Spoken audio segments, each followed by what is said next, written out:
Nós vamos falar de 2 pontos da Idade Média. Santo Agostinho no começo, São Tomás de Aquino no final. Existiram só esses 2 filósofos na Idade Média? Todo mundo fala que nada aconteceu, pelo contrário. Temos vários outros, temos o Guilherme de Ockham, da Inglaterra, etc. Santo Agostinho não era europeu, ele nasceu na Argélia. Naquela época a Argélia fazia parte do Império Romano. Na época não era Argélia que chamava, a cidade é Tagaste. Ele se converteu tardiamente, com quase 40 anos, mais de 35, 36 anos. Santo Agostinho não gostava de Aristóteles. Ele escreveu 2 importantes livros, As Confissões e A Cidade de Deus. Essa Deus é enorme, geralmente são 2 volumes. As Confissões, ele explica como ele se converteu, ele conta a história dele, inclusive fala, teve relacionamento antes e tal. É um livro bem interessante. A parte de filosofia do direito que nós vamos querer é que está em Cidade de Deus. Óbvio, né, começo da Idade Média, a igreja se fortalecendo como estava, porque tinham todo o conhecimento da época. Primeiro que você só se aprendia a ler dentro dos mosteiros. Difícil era a família que ensinasse, até soubesse, o pai soubesse para ensinar os filhos. Em geral, a população era analfabeta. Você não tinha acesso aos livros, os papiros, etc. Toda essa informação cultural ficava restrita aos mosteiros, como a gente viu no próprio filme O Nome da Rosa. Então, para você conseguir atingir ter acesso a tudo, você tinha que ser da igreja. Ou ser pobre.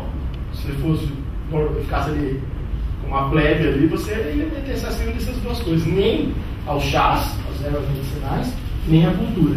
Então, o Santo Agostinho, ele é o pai do conservadorismo na Idade Média. Ele é totalmente ortodoxo. Ele dizia o seguinte: tudo é vontade de Deus. Tudo. Nada acontece sem que Deus queira. Pior, nada, nunca, ninguém seria tão perfeito igual a Deus. Portanto, só Deus era justo. Então o homem nunca seria tão justo quanto Deus. Se o homem não pode ser justo, por só Deus é justo, então não adianta o que os atos que eu fizer. Eu já estou manchado com o pecado original, eu sempre seria imperfeito. Então não adiantava nada que eu pudesse fazer para melhorar a minha situação. Eu podia rezar, pedir perdão, ir a Roma, ir em todos os lugares santos do mundo, mas você não tem jeito. Você é humano. Dessa forma, ele aplicou o platonismo na Idade Média. Porque Deus é o perfeito, é o mundo das ideias.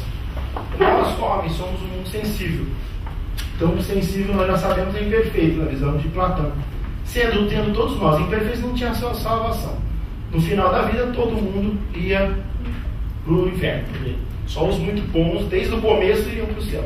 Mas mesmo assim, iam passar ali, fazer a penitência antes, ninguém vai ir para o céu. Porque todo mundo tem uma manchinha, ainda que menor. Depois desse purgatório, né?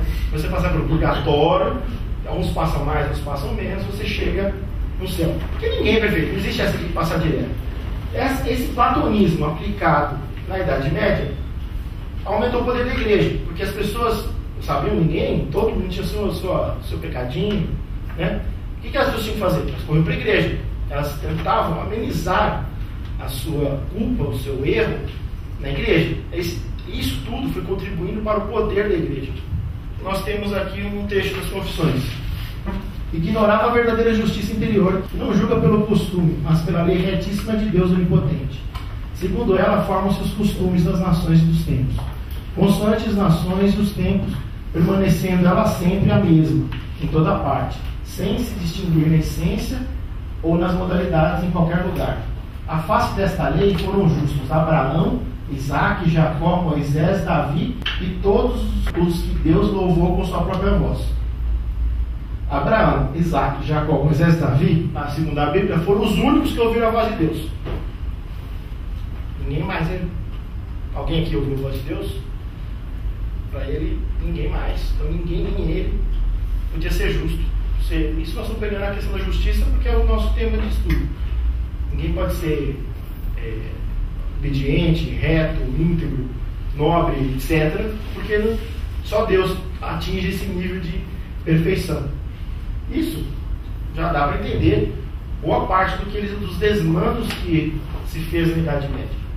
É importante dizer que nesse período há a transição, que a lei natural, que eu havia dito de Aristóteles, que é a lei dos povos, das pessoas, passa para ser a lei de Deus. Uma coisa que acontece muito em todas as ciências, e aconteceu na filosofia, quando você quer mudar algum conceito radicalmente, Você não pode dar um novo nome para ele. Você usa o mesmo nome e muda o conceito. Direito natural, que mudou. Direito natural deixa de ser o direito das pessoas, da sociedade, e passa a ser o direito de Deus. Aquilo que foi dito por Deus. Ora, quem que ouviu ele falar isso? Né? Tirando esses 5 aqui.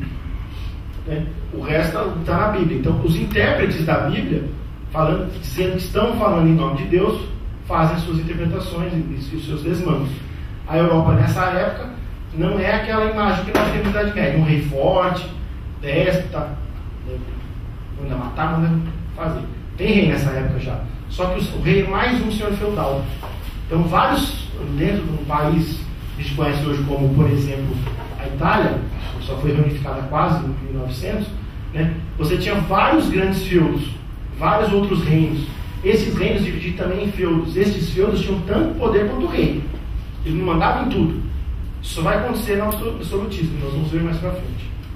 Se ali está o rei da cidade, a que preside, dar uma ordem que antes dele jamais alguém, nem sequer ele mesmo prescreveu, e se o obedecer não vai contra os princípios sociais da cidade, antes é contrário a eles o desobedecer, pois a obediência aos reis é um pacto geral da sociedade humana.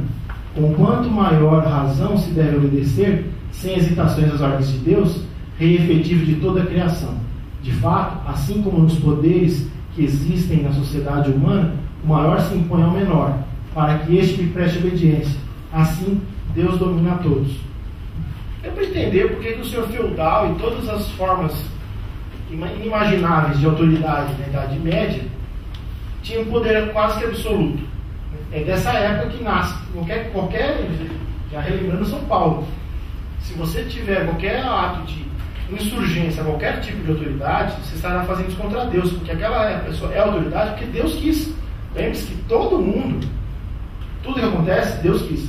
Se você nasceu o segundo filho de um senhor feudal, você não vai ser senhor feudal. Deus quis. Comporte-se. Não adianta, você vai ter que matar o teu irmão mais velho para você ter. Você não vai fazer isso, você não pode. Se Deus quisesse que você fosse o primeiro, você tinha nascido antes. Se você nasceu como camponês, e nessa época não existia esse vínculo que a gente vai ver mais para frente, dos escravos de forma como propriedade. Os camponeses não eram escravos, mas eles não tinham mobilidade. Por que ele fica naquele lugar? Por que ele vai embora? Porque os camponeses nessa época da Idade Média, eles nasceram em um determinado feudo, eles não eram do senhor feudal, eles eram da terra. Se eles atravessassem aqui, saíssem daquele feudo para ir para o feudo do lado, eles eram devolvidos, porque eles não eram daquele feudo. Não havia interesse em ter lá aquela gentalha, como a gente fala, lá deles. Eles voltam, vocês não são deste feudo. Isso acontecia muito. Mais uma vez, mas eu não quero ficar aqui não tem água aqui, o senhor feudal é um demônio, eu quero ir lá para lá. Não, mas Deus quis que você nascesse aí. É aí que você tem que ficar. Tudo era assim, tudo era resolvido dessa forma. Não havia forma do homem redimir seus pecados, qualquer que seja ele. Se se arrependeu, peço perdão, tá bom, você está perdoado. Tá? Você é suas armarias ali, mas você fez esse erro. Não tinha salvação.